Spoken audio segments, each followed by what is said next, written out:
Hello, I am TW Dawson, and I am joined right here with our favorite CEO, my favorite CEO, your favorite CEO, our favorite CEO, the CEO of PunkPanda, Albert Mirror, which is a great friend of mine. And we're just going to have a conversation about what's going on with PunkPanda and any updates that we can get from him. I know there's a lot of things that we are excited about, some things that we had issues with, and I just want to have this conversation so we can actually bring the community up to date with what's going on internally and what our future is in PunkPanda. Albert, first off, I want to just say this right here. This is the second time in the time that I've known you that the Kansas Jayhawks have won the national title. Yes. How excited are you about that? Oh, very excited. And especially to have them do that historic thing where they come back from being down 16 points. Nobody had ever done that before. Couldn't be more proud. Rock Chalk Jayhawk. Yes, right. And speaking of that, you're actually from Stockton, Kansas, right? That is correct, yes. So talk about what your upbringing was in Kansas and how it's your struggles being in a small town and how you got to where you are right now from that background. I shall. And being here in the Philippines reminds me a lot of my childhood memories and stuff. Just everybody, a small little town, less than 2,000 people. We were farmers, and my father was 66 years old when he had me. My mother was 16, so you could tell that was going to be a marriage made in heaven, and it was going to last forever. I joke because it only lasted for 4 years. They got divorced, and I was in foster homes for several years. And then about fourth, fifth grade, I came back. My father, he had remarried at the age of 72. And so went back to live with him. And we worked like dogs every day and just with no pay and stuff. And I just looked around, when I was about 13, 14 years old and said, you know what, this is quite a struggle to work like this and to always be broke and to always be hungry, and just watched it generation after generation.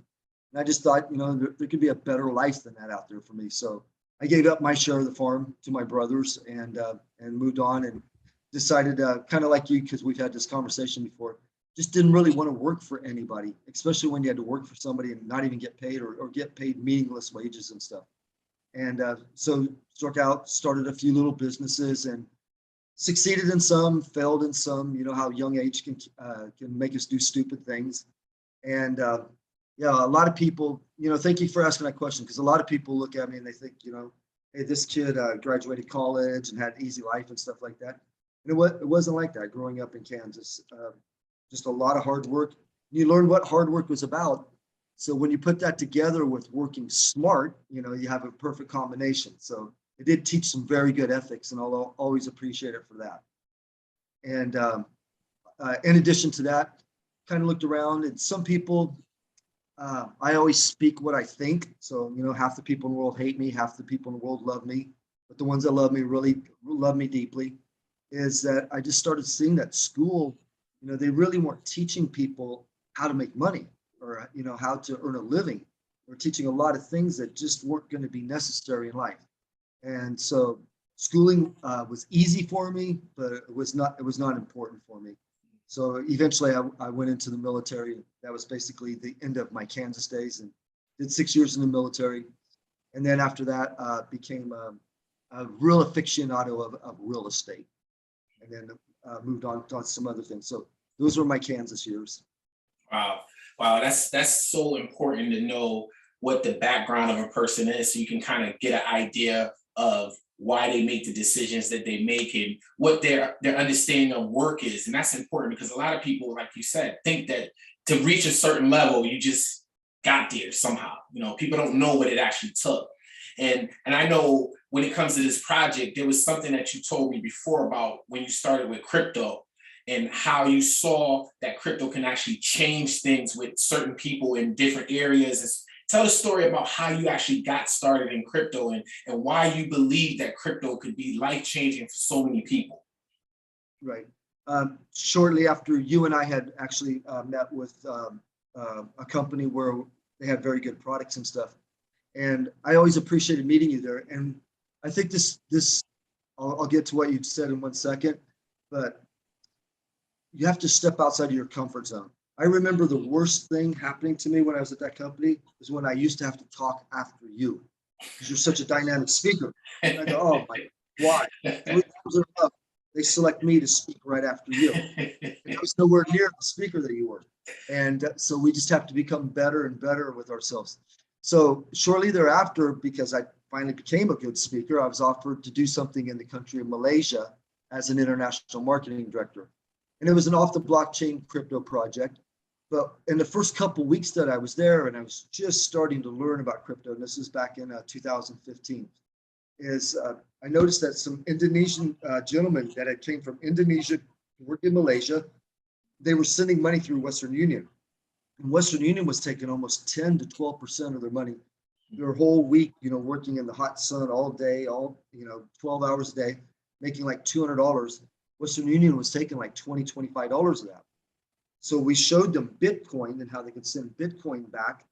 And the first time that happened, the charge on it was 12 cents.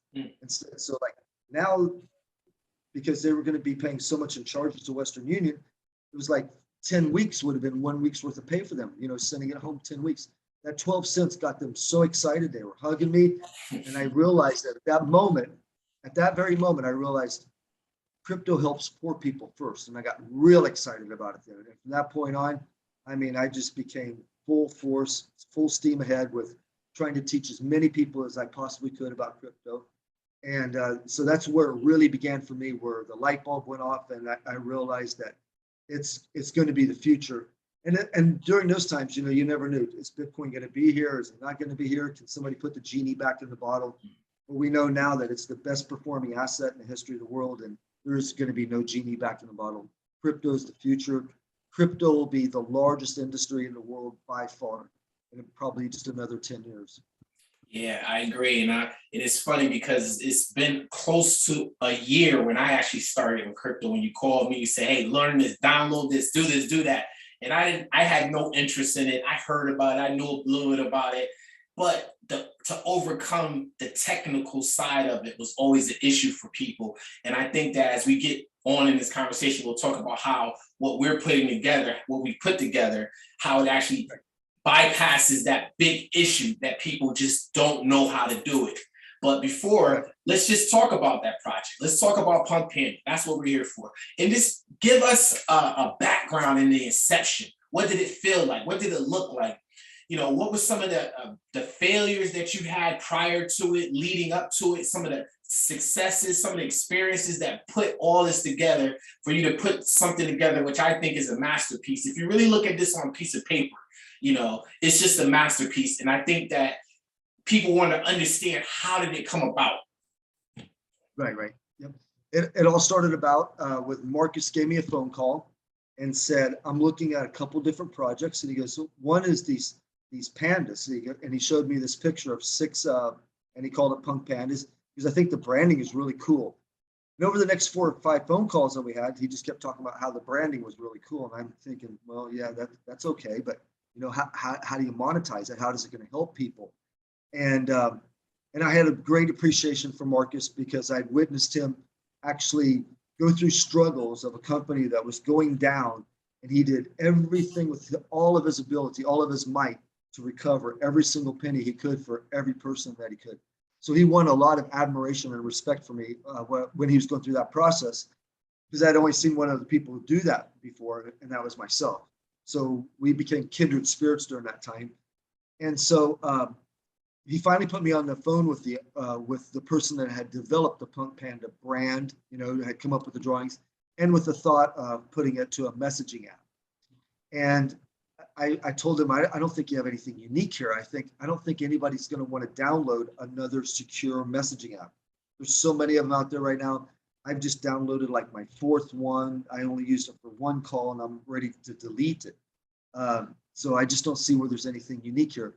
And we went through another call and then another call. And I was basically on that last call just to say, I'm not really interested.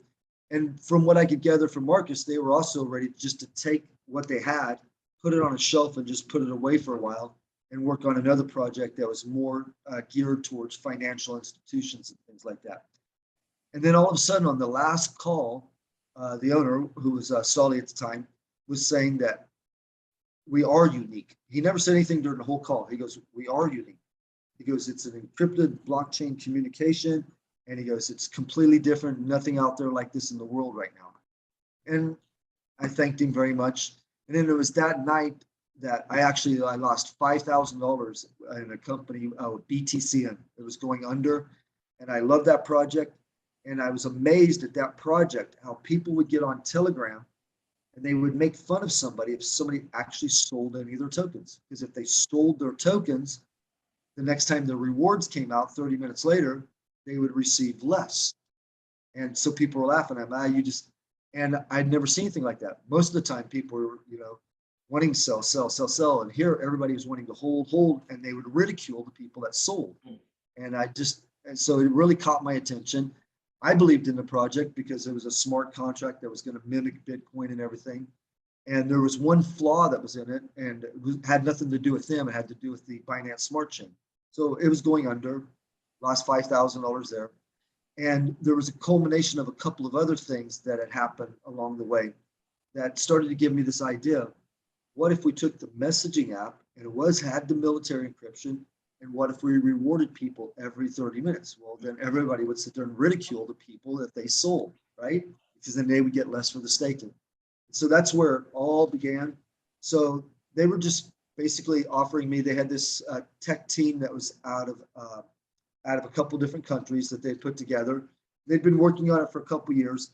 And what they had initially done, they had basically kind of just leased it to one company, that the company had like 10,000 people in it in Hong Kong.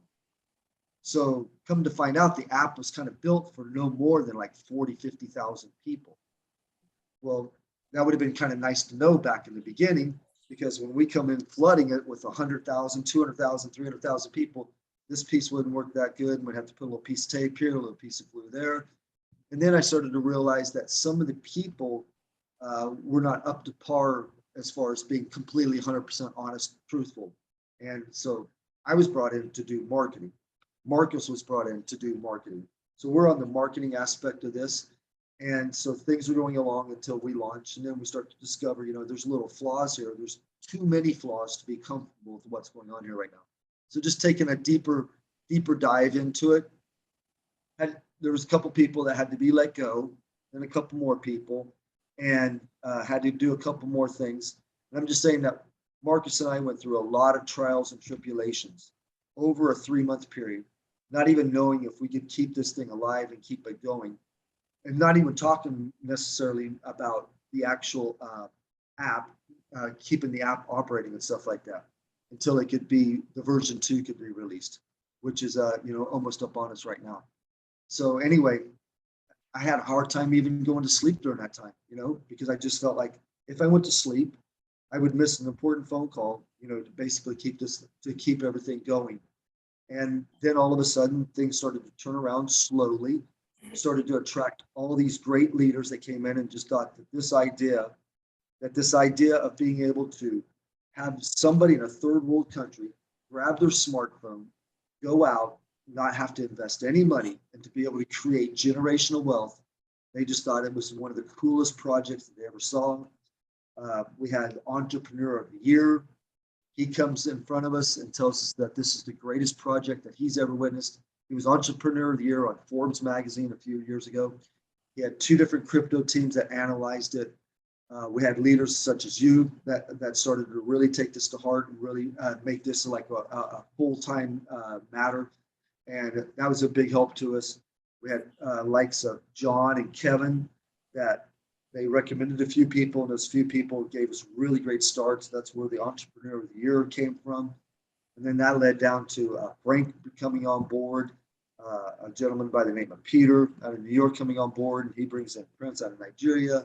And then we have people like Mikhail that came on board. And Mikhail has been touted as he could be the #1 rep in any company, and he's done it several times. Gave his daughter 400 Bitcoin. So we just started attracting all these big people. And then all of a sudden, out of the blue, Crypto.com is tapping us on the shoulder. And so when all this is going on, I'm just so thankful that Marcus was the peace negotiator between me and all the previous owners, okay, because I was going hostile on them every day, every night. I was not sleeping, 3 or 4 nights in a row because I just felt like I couldn't sleep because the project just became very, very important to me when I realized everything that we'd be able to take to the world. And I did not want this to fall through.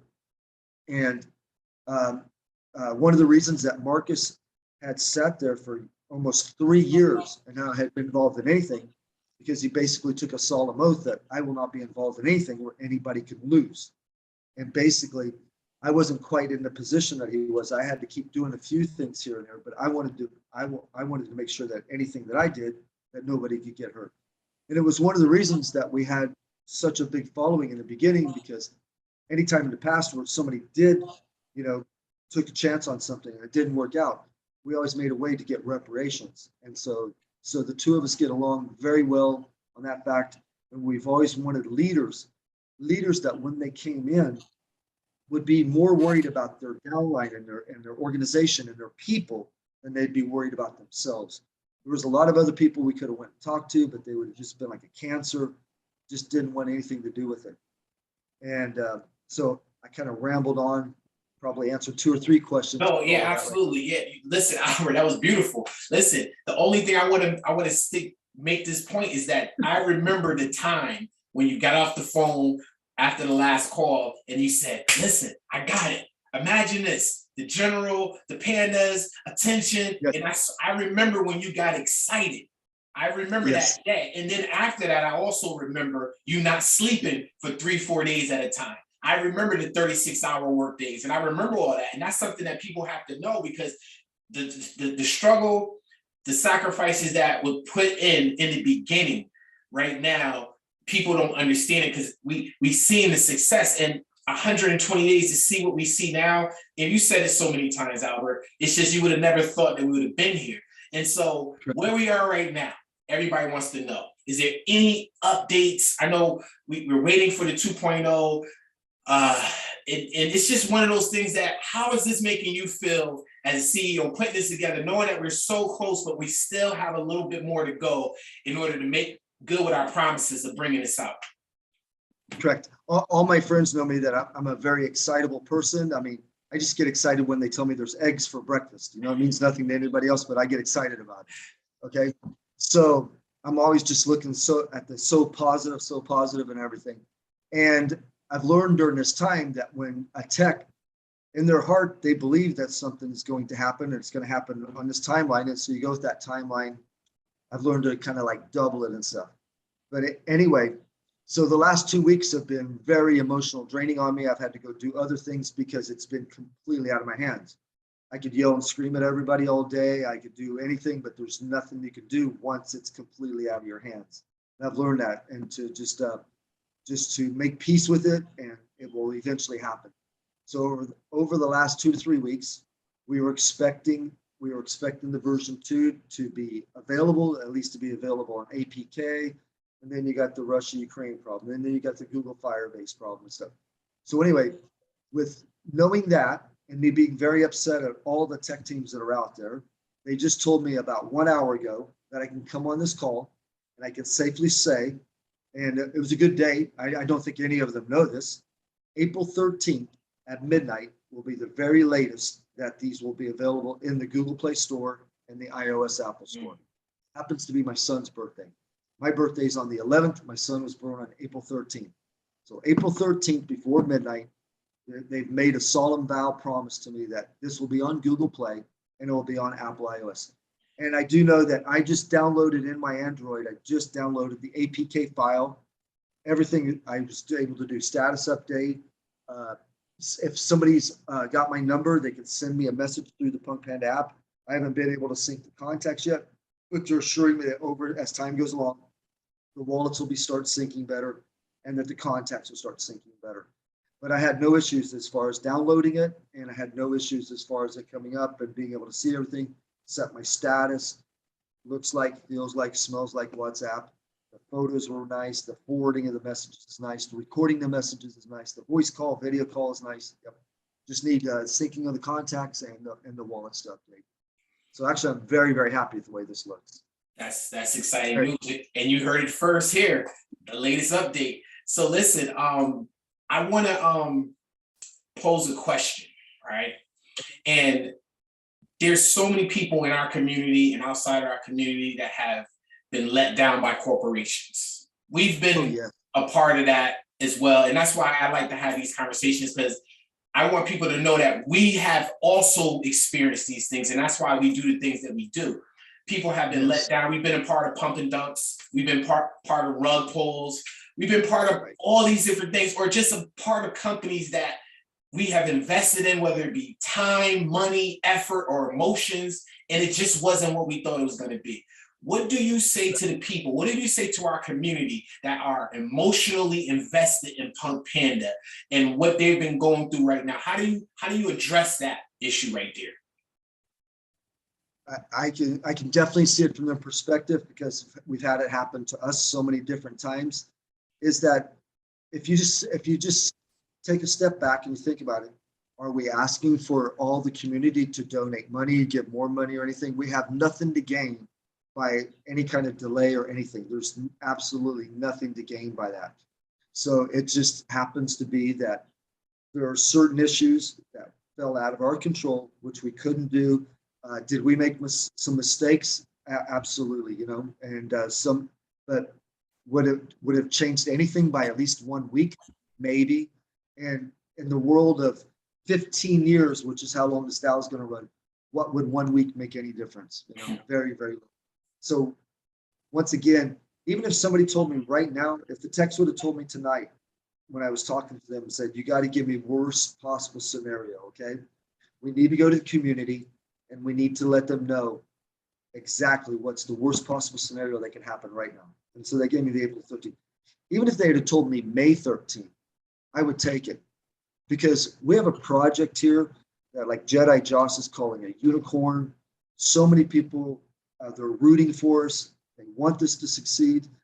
Some of them are anti-government with, you know, government controls on being able to read messages and things of that nature. The new things that WhatsApp is doing. WhatsApp is going to be able to start censoring your messages and stuff in Brazil if it contains wrong things. That notice was just given to me today. People that are rooting for us being able to help poor people. And it's no longer a theory. You know, back on June 27th, this was all a theory. This was all on a piece of paper. And I would also say that many times when people have invested time, or if they've invested any sort of Bitcoin or BNB into any project, that most of the time, the idea is merely just on paper. You know, we had a working operating app. We have a working operating app right now that has been greatly improved. It's been approved by Apple. It's been approved by Google Play. It just needs to show up in the store. It's been approved by all the third parties now. All the KYC is done. If we had not had the 600,000 database and we had had a zero database, we had already been on Google Play, Google Store within that first 72 hours.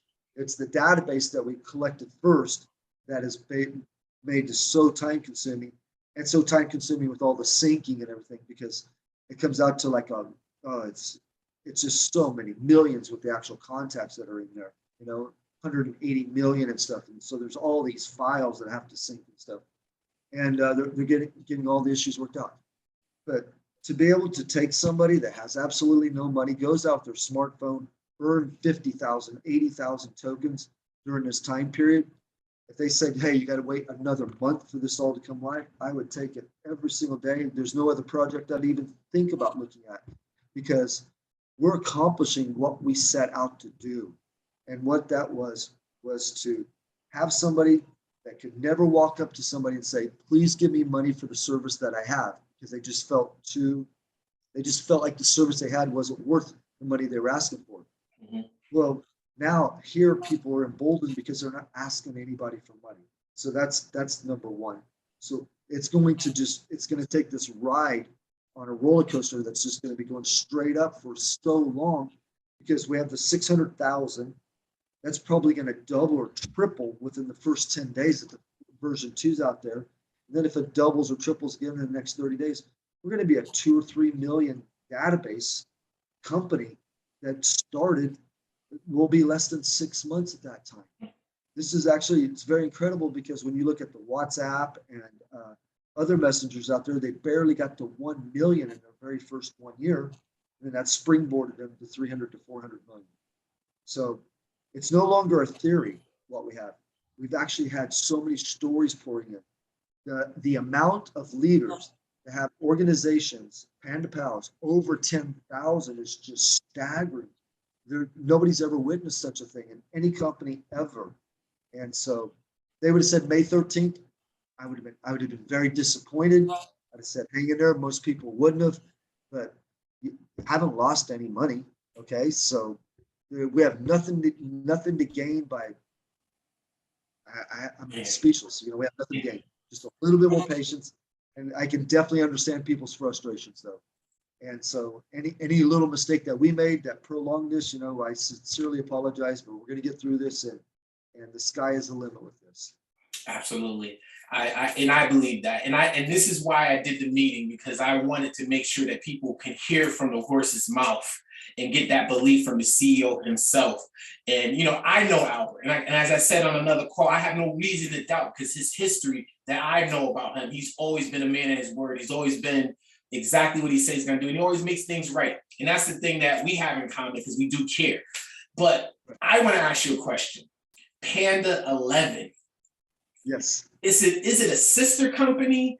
Is it a add-on company? What is the dynamics with Panda 11? Because I know a lot of people are asking. It's different, it's separate, but it's the same. What is it? And not only that, this venture, are we entertaining other ventures like this in the future? Do we have some that we might be looking to do and do some type of conversion or merge with? Anything like that? What's going on with Panda 11? And just talk about it. And how did it come about? Because I know there's a story behind that as well.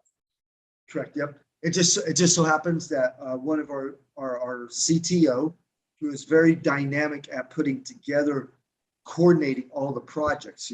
He's a jack of all trades, master of none, but he's one of the masters of being able to translate the programming language, the way that they speak, and the tech people, and get it over to layman's terms to be able to communicate to the field. He's just an absolute master at that. He's like two people in one, actually. Most companies would have to have two people on time. So he's one of our minor partners. He's done a fabulous job. And his specialty, though, is sports fantasy apps. He built one of the biggest ones in all of India. And the gentleman that owns that wanted to stay based on fiat. And when you stay on fiat, that keeps your sports fantasy app basically localized. He wanted to do one on crypto. We brought the first crypto one to the world, and we know that it's going to be a dynamic success. Just got to pay attention to it, because right now all focus has been on the chat app. As soon as this chat app, April 13th, give them a couple of days off, we should start seeing some really dynamic things happen with Panda 11. Because Dream 11, which was the one that he was involved in before, has 80 million subscribers. Even if we can just do 10% of what that one was doing, it will be a huge success. It'll be a huge success just for the independent Panda 11 by itself, but it'll be a huge success for all the people with PunkPanda, because you can only use the PPM token to place your wager on the sports fantasy, the teams that you build there. So yeah, we're very, very excited about it. We expect it to be the largest source of revenue out of all the products that we introduce, because you guys know that Panda Post is already done, which is like Dropbox. It'll be available at least 30 days right after the version 2 is up and going. And then right after that, about 6 months down the road, will be a Panda Meet. 4 months to 6 months, Panda Meet will be complete. I got a question, Albert. Are there any other projects that we're looking at that's not on the roadmap that you might want to be able to give us a little teaser, something that somebody put a bug in your ear, something that you're looking at, just a little teaser, preview, something to get us excited about that we don't know about? I can. And we're thinking we're going to call it Panda Flash. And this all comes down to one thing. When the internet first came out, I believe it was just about 10 years later when I sent my first email ever. This is just about 10 years. And I'd say at that time, out of the 25 friends that I had, maybe 3 or 4 of them actually had Wi-Fi or signal service inside their house. 10 years later, 95% of the world has got either data, mobile data or Wi-Fi some way, somehow. And almost the whole world can send email. Well, that's where we are exactly right now in crypto. So you might be thinking, wow, Today was the first time, we're 10 years into crypto right now. Today is the first time I ever did a crypto transaction in my life. 10 years from now, 99% of the people. So if you're one of those people that just did a crypto transaction, you're probably looking around, well, out of my 25 friends, 2 or 3 of them have done a crypto transaction, the other 20 have not. Well, if this is anything like what the internet was, could you imagine saying, you know what, I'm just never going to use the internet? So 10 years from now, 95% of everybody in the world using crypto, because it will go on to become the largest industry in the world. There's a difference though. To send an email is a very simple procedure. You learn how to do it. It's basically the same on all things. To come into crypto now and start learning about crypto, there's so many different things, so many different choices out there. This isn't like sitting down and eating. So how do you make that easy? Well, I promise you, we have figured out a way to do that, to make it very, very easy. So pay attention, because as soon as all these other things are taken care of, as soon as the version 2 is up and going and flying, as soon as Panda 11 is flying, we'll be introducing to you Panda Flash. Panda Flash will probably become the biggest division under the PunkPanda umbrella. Wow. That's what I'm thinking. Wow. Wow. Because everybody needs it, and they need it and make it simple. I just saw a procedure the other day. It was actually Daisy. Anybody that bought Daisy tokens, convert them to Lyft. Is a 45-page PDF just to convert those tokens, Daisy tokens, over to Lyft. The procedure that you have to go through is just unbelievable. But that's the state of crypto right now. We are going to simplify it. We're going to push a button to give you the same equivalent. Back before there was Windows or anything like that, where you just clicked over and dragged something into the trash can, you used to have to write all these programs to make those things happen. Yeah. And that's basically how cryptos now. We're just going to make the trash can here, put it right there. Just do that. And Albert, this goes along with your vision, and to have more people come to crypto. It's one thing to have them come to crypto, but then to make it easy for them when they come, that's important as well. And I want to say, I'm going to tell everybody this, I might be patient zero when it comes to this right here, because I'm terrible when it comes to all this technology and stuff like that. So he had me in mind when we started developing this. What can I do to make this easy for TW? But that's a joke. But anyway, but the next question I have for you is this right here, Albert. Is there a misconception or a myth about PunkPanda, or as in the crypto world as a whole, that you like to debunk right now? Is there something that some type of myth that they have about our company or even crypto that you would like to take the time to just debunk right now? Very good question. Is there something that you're thinking about that I should be thinking about? well, I know for sure when it comes to people in crypto, most people don't understand it. Like we talked about, it's making it easy, making it harder. And most people don't trust it because the volatility of it. And we get put in that category sometimes because, the investment side of it. But at the end of the day, it's like any other industry. We have to iron out a lot of things. And once we iron those things out, then it will be a norm for most people. And I think fear is one of the things that people have when it comes to getting into crypto. So maybe you could talk about that. I just, it's my belief that if you think about this, Apple probably still not the #1 company in the world, but it was, and it was the first one to do the trillion. And so I just kind of looked back and I said, you know what? At that time, I had bought 3 Apple iPhones during my life, and I'd bought 1 Apple iPad, and I was paying about $10 a month to iTunes. So if you add all that up, that was less than 1/4, 1/2 of 1% of the money that I made that was actually spent towards Apple products. Yet it was the largest company in the world, first company ever to do $1 trillion. So then if you look at crypto, I can pay my rent in crypto where I'm at. I can buy everything that I need by converting crypto over to what's called Gcash and buy everything out of 7-Eleven. I can walk into 7-Eleven, I can buy Bitcoin. So it's not too far in the future where every transaction that I do, 100% of every money that I make will go through a crypto transaction. And where I just said that, with Apple being the largest in the world, and when I ask 100 people, how much money have you spent on Apple? 85 to 90 of them say nothing because they've never even owned an Apple iPhone before. Mhm. They've owned Androids over here, and I've never spent money with iTunes or anything like that. So if you take Apple as being the first company, well, what's the crypto industry going to be? What's going to be the largest crypto company in the world where you can use almost 100% of your money through crypto transactions, paying your rent, paying your mortgage, paying your car payments? It's all coming. It's all happening. Many different cards are now accepting crypto and making the transactions over to fiat. So it's going to happen. Yeah. Especially with all the artists coming on board, all the sports athletes coming on board with the advent of the NFTs.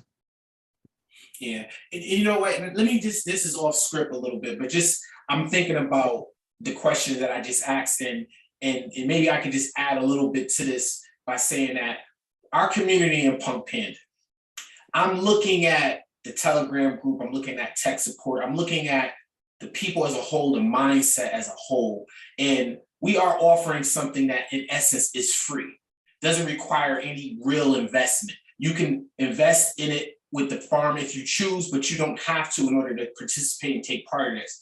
With that, it seems like some people have a sense of entitlement when it comes to something that they don't pay for. And so the mindset of the community is that we owe them something when things don't go exactly the way we said it. And that's something that I think that we have to start to change as far as the culture in our company, because at the end of the day, in order to be successful, we have to take personal responsibility, number one, and we have to have a certain type of mindset.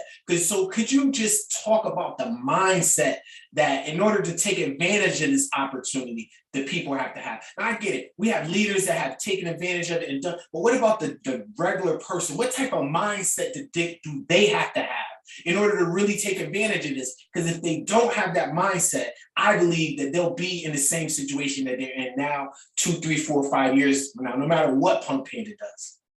Yep. I think I'm just going to go straight to where something that changed my complete mindset. I told you about my upbringing in Kansas, mom going away when I was 4, and going to foster homes and stuff like that. So I used to do a lot of blaming myself. Okay. And then one story completely changed that. I stopped blaming, and I think I became a much better person after that. And I read it first in Tony Robbins' book. The light bulb didn't go off, but then I read it again in Stephen Covey's book, 7 Habits of Successful People. And then the light bulb really went off. And what that was there were 2 twins. Their father was an alcoholic. He used to beat them up every day. And one day he walked into a liquor store. He shot the clerk, killed the clerk, went to prison for life. The 2 twins, they grow up. One goes into a liquor store a few years later, shoots the clerk, goes to prison for life. The other one grows up and becomes a doctor. And then he becomes the director of Boston General Hospital, one of the largest hospitals in the United States. He's actually the director of it. A group of people that were doing studies on twins did an interview with both these twins, just like we're doing an interview right now. And they asked them one question where they gave the exact same answer to the question. And the question was, how did you end up where you are today? They asked that one to the guy in prison. They asked the one that was the director of the hospital, how did you end up where you are today? And they both had the exact same answer. With a father like I had, what else would you expect from me? And basically it's this. Every person I've ever met in my life, no matter what country, and I've been in over like 50 some countries, everybody has problems. I've never met a person that has never had a problem, never have, and never will. But having problems, that's not what shapes your future. How you react to the problems and how you react to things that are happening to you, that's what's going to shape your future. So at that moment, I let it go. I stopped blaming, my mom for running away when I was 4, and the divorce, and the growing up in the foster homes, and the blaming and all that stuff. It all stopped right then and there. And so that's the best advice that I could share with anybody. That was a life-changing moment for me, just that one story right there. Excellent. Personal responsibility. One more time? With a father like I had, what else would you expect from me? Absolutely. Light bulbs went off. And I remember the first time you shared that story with me, and it made so much sense. And we can all see ourselves in that story one way or the other. Which twin are you? That's the question. Yeah. So we're winding down now, but I want to ask this another question. This might be a tough one for you.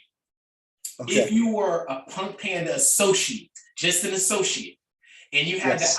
the opportunity to ask the CEO yourself a Yes. question, what would Yes. that question be?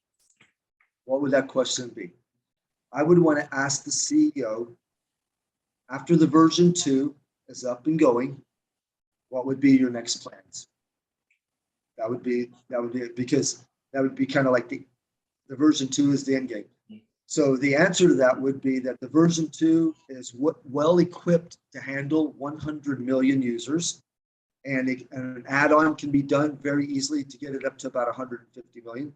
So the next version 3 will actually be in process immediately before we ever get to that 100 million, and that will get us to 1 billion. So that's version 3 is coming out.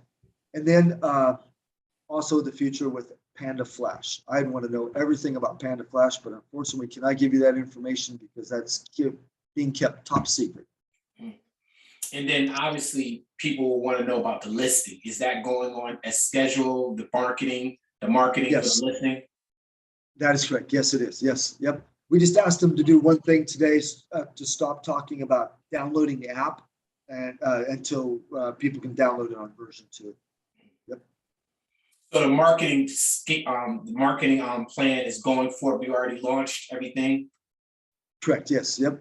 And so far, nothing has really changed from the 15th. I would say if anything changes, it's in a 3-day period.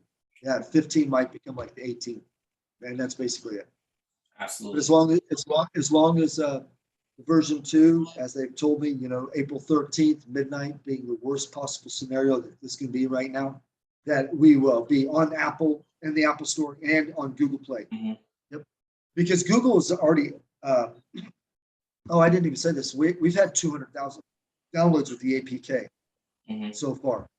And as I said, I was telling you before we actually started the interview, is that I just downloaded the APK into my Android. The contacts didn't sync that good. They're still syncing, and the wallet is still syncing. But other than that, everything else is working good. The voice call, the video call, I did my status, I forwarded photos, I sent photos. So it all looks really good. Absolutely. Which right now, you can even tell that every hour things are getting better right now. Because this morning, the APK file was all messed up. Couldn't even really download it and stuff. Okay. All right. Well, I have one more question for you, Albert. Okay. What are the humanitarian projects that you have going on now or you have planned for the future? Because I know, as we talked about, you've been very, very active in any community that you've been a part of. And that's one of the reasons why you've got the title, Our Favorite CEO, My Favorite CEO, because you're hands-on with people and in the community. Unlike most of these other guys that sit high and look low, you're right there on the ground level. So would you want to share with us anything that's going on as far as humanitarian, philanthropic things that you're doing? Sure. We were just visiting the island of Bantayan. I can never say the word properly, Bantayan Island. And while we were there, we discovered there was one child that was begging in a bar, looked very, very dirty, hair, you could see lice and everything. So to find out more about her, found out she had a brother and sister, and that she was living with her great-grandmother because her grandmother had just passed away, only to find out that her mother had just passed away a couple months earlier, to find out that her father was in prison. So in a 4-day period, they were living in horrible conditions. So in a 4-day period, we completely rehabilitated the place where they were living, where we brought water in because there was no water there. There was no electricity. So they got water, electricity now. They have a sense of decency now. So new bedding and everything. And it was actually a very easy project. But for the future, what I'd like to do is build a place called Panda Village, and we'll have 1,000 homes in there. If you know anything about the Philippines, maybe 60-70% of everybody who lives here are just basically kind of squatters. And so a lot of people are homeless or squatters, where we will allow squatters or homeless people to move in there. They're going to contribute by helping building the other houses, and the children will go to school. And the plan is that when they go to school, they'll learn how to make money. They'll learn how to do finances. They'll learn how to do crypto and stuff, and stop the generational poverty and allow them to have generational wealth. by learning some of the necessary skills that you need to go out there and face in the real world. Excellent, excellent. And listen, I've always volunteered my time with anything that you're doing. So as soon as we are able to travel without all these restrictions, I'm boots on the ground wherever we do this at. Albert, I like to just take the time to thank you for taking your time out of your busy schedule. And before we started, he was like, look, everything is starting to happen now, so I don't have a lot of time. So I'm glad that you're able to take the time to update us and just share with us. I believe a lot of people have a better understanding of this project and who's behind it now. And we're just excited to have such a strong, positive, upfront, boots on the ground leader heading this project. And we want to just thank you. All right. You have any last things you want to say to the community before we sign off? No, I mean, actually, we kind of picked a good time to do this because, as I said, just by the hour, you can see the things that are improving with the APK download and having the Google Play approval, the Apple approval and stuff. Another 36 hours, 72 hours, we're going to be right there. I said 36, I meant 72 because that's 3 days. Yes. All right, Albert. There, we're almost there. Hang in there. Thank you very much. We love you guys, everybody out there. We'll see you soon. Thank you for all you do. Thank you.